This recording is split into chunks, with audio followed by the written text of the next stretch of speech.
Dragon Con 2016, Crispy here. We've got Alan Tudyk with us. Alan, thank you for making it back to Dragon Con. This is like, what, your 30th or 40th time, it feels like. It's only my third, so that means that when I'm here, I really overstay my welcome. So it's like, ugh. You kind of just hit the ground running, and you are pure con. You're like just pure, just raw convention spirit. So that's me. All right, that's me. Which is I guess kind of oddly fitting, since the con life is kind of taking you in a different direction with the Con Man show that you got going on. Yeah. So that kind of came from these kind of things? Like where did you come up with that? It's an obvious question, I know, but it's so fascinating to me to be a convention goer and see what you did with that. Thank you. The con world is a great place to set a comedy because it's so extreme, and comedies do well in an extreme world. So I've been coming to cons. Actually, it was Dragon Con. It was Dragon Con. Oh no. Here, the first time I came, that I had an idea for a movie about cons. Right. That is being done right now, but not by me. I never finished it. It was about a heist, a con heist. Okay. Because I was here and I was watching this group of like 5 or 6 guys in tactical gear go, because you can kind of see up the floors, you know how it's all tiered here, at the Marriott, it's all tiered up. And there were 2 guys that were like this way, this way, this way, and I just watched them sort of take over floor after floor. I was like, who's to say those aren't How do we know? really guys taking over floor to floor right now? We don't know. And I'm like, and what's in that guy's hat? It was like a Grimace type, huge double head up on top. And so I said, this would be a really cool place for a heist. Right. And then I started writing that movie, and then some people online were looking for short form content. Okay. This one company. And so I decided to make it into Con Man in a different way, a comedy, and there was no heist, and it was about my character who was on a TV show that was canceled too soon, and now he goes to cons all the time. Reflecting life kind of deal. Yeah. Because that was my way into the con world after Firefly was canceled. And it's a very personal touch. And I was talking to you before, and I just sat down and watched the entire thing in one go right before the convention, and it was hilarious. This is not me pandering. I literally laughed a lot. But there was a lot of like dangerously personal touches within this story. Where did you felt like the line between reality and the fiction there? Was that like a firm line, or was it just completely gray?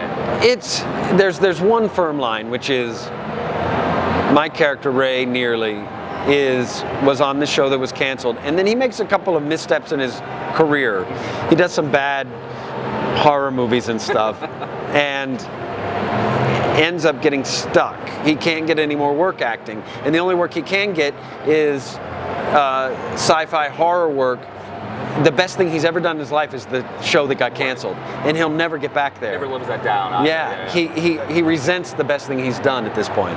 And his best friend is Nathan Fillion's character, who's become this huge success, and he wants his life. So Ray resents his life. I don't resent mine. No, okay. That's the big line. Yeah. He goes to cons and he's like, I wish I had a bunch of fans, and he's crowded, he's surrounded by fans, and he doesn't appreciate his life. So I'm not that, but other than that, things kind of come and go, in and out.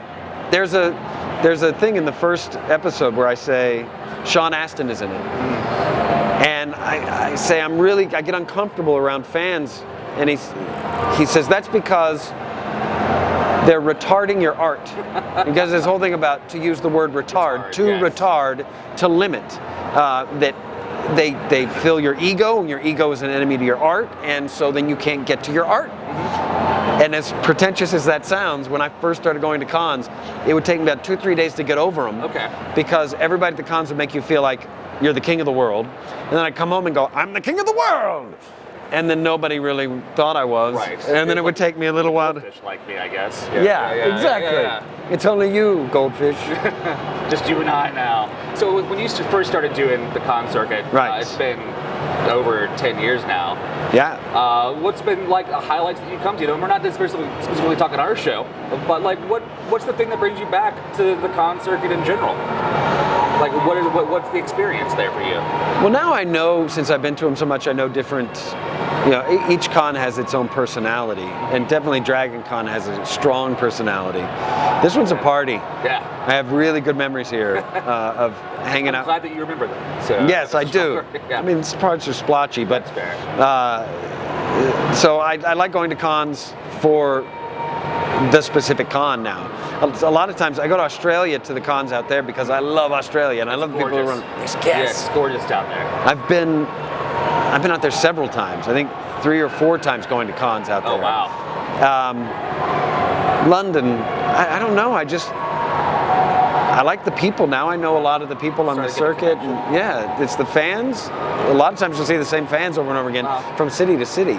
So you have people, the fans that are traveling, obviously to see you, but you're actually running into just fans, not employees, just consistently throughout the circuit. Oh yeah. In America, really cool. in America especially, they don't tend to go from here to Australia, or Dubai. I went to Dubai. You went to a Dubai show? Yeah. I didn't even know that was a thing down there. It's a good con. So we need to figure out how to make that happen. I'm a little jealous there. That's awesome.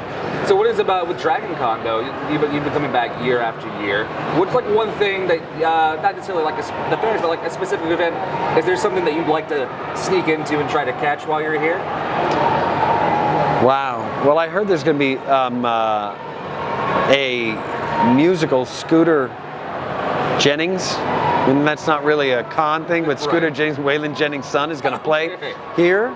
He's going to play Dragon Con. He's not just playing in town, he's playing Dragon Con for free. I missed that entirely, and I'm actually legitimately pretty excited about it. I don't know any of his music, but I'm excited. But it's Waylon Jennings. Yeah. That works out then well. So awesome. So you've got a lot of stuff going on. You're going to be here tomorrow, Friday. We're shooting this Thursday. You'll be here all day on Friday. And then you guys are doing a party, you said, for the Con Man game over in the West End. Tell us what's going to happen there.